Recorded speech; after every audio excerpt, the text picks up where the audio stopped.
విశ్వఖ్యాత నట సార్వభౌమ నటరత్న పద్మశ్రీ డాక్టర్ నందమూరి తారక రామారావు గారు తెలుగుదేశం పార్టీ వ్యవస్థాపకులు. ఆయన 101వ ఈ జయంతిని పురస్కరించుకొని మరి ఇక్కడ అందరూ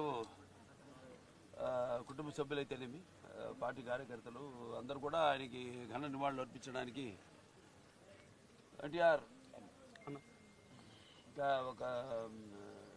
ఒక శక్తి. ఆయన ఎన్నో సందర్భాల్లో చెప్పడం జరిగింది. ఎన్టీఆర్ అంటే కేవలం నందమూరి తారక రామారావు గారు మాత్రమే కాదు, ఎన్నట్టే నటనాలయం, ఆయన ఇల్లు ఒక నటనాలయం, అందులో ఆయన ఒక నటరాజు నరసింహుడు.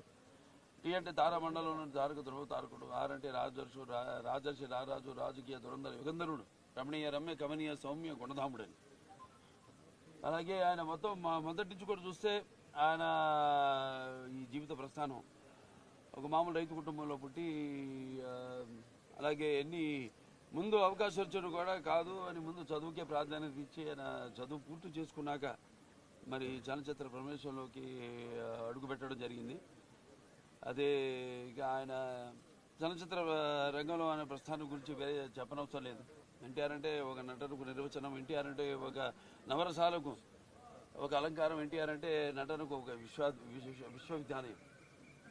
తర్వాత ఆయన ఈ రాజకీయ రంగ చలనచిత్ర పరిశ్రమలో మకుటలేని మహారాజుగా ఉన్నప్పుడే ఆయన ఈ చలనచిత్ర పరిశ్రమ నుంచి నిష్క్రమించి ఇటు రాజకీయ రంగ ప్రస్థానం చేయడం జరిగింది. అలాగే ఆయన ఎన్టీఆర్ అంటే ఆ తర్వాత నవశకానికి ఒక ఆరంభ మంత్రం, ఎన్టీఆర్ అంటే ఒక నవజాతికి మార్గదర్శకం. అలాగే ఎన్టీఆర్ అంటే నానా జాతులకు దైవ సమానం. అలాగే ఎంతోమంది ఆనాడు ఒకే పందాలో వెళ్తున్న రాజకీయాలను మార్చి ఎంతోమంది ఎవరైతే అంటే అంతకుముందు ప్రతి తెలుగు బిడ్డ ప్రతి తెలుగు మట్టి గడ్డ కూడా నేను తెలుగువాడని సంగర్వంగా చెప్పుకొని దమ్ము, ధైర్యం, సత్తువ, తెగువ, అలాగే అహంకారానికి తానబెట్టి పదును పెట్టి బయటకు వచ్చి చెప్పించిన ఒక తెలుగు తేజ నందమూరి తారక రామారావు గారు. అంటే ప్రతి తెలుగు బిడ్డ బొడ్డు ఉడకముందే రాజకీయ చైతన్యం తీసుకొచ్చింది నందమూరి తారక రామారావు గారు. అలాగే అంతకుముందు ఎంతోమందికి రాజకీయాల మీద పెద్ద ఆసక్తి ఉండేది కాదు, అలాగే చాలామందికి తెలిసేది కాదు అసలు రాజకీయాలు అంటే ఏంటో.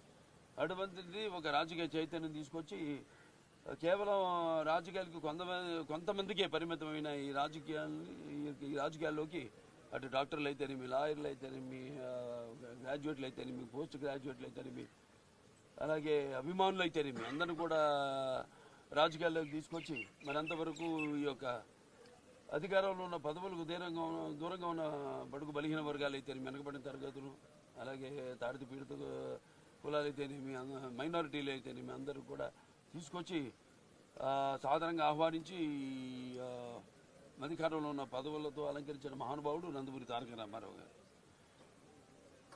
అలాగే ఆయన మరి రాజకీయ రంగంలోకి వచ్చాక అధికారాన్ని పార్టీ పెట్టి 9 నెలలకి అధికారాన్ని చేజిక్కించుకుని మరి తర్వాత ఆయన ప్రవేశపెట్టిన ఎన్నో పథకాలు ఎన్నో సాహసోపేతమైనవి, ప్రజలకు ఉపయోగపడేవి, అలాగే ఎంతో సానుకూలమైనవి. ఎన్టీఆర్ రాజకీయాలకు రాకముందు, ఎన్టీఆర్ రాజకీయాల్లోకి ఇచ్చాక ఆయన ప్రవేశపెట్టిన పథకాలు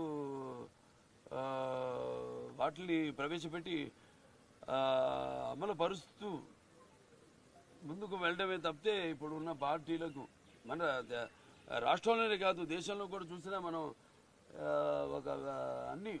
ఒక విప్లవాత్మకమైన సంస్కరణలు అయితేనేమి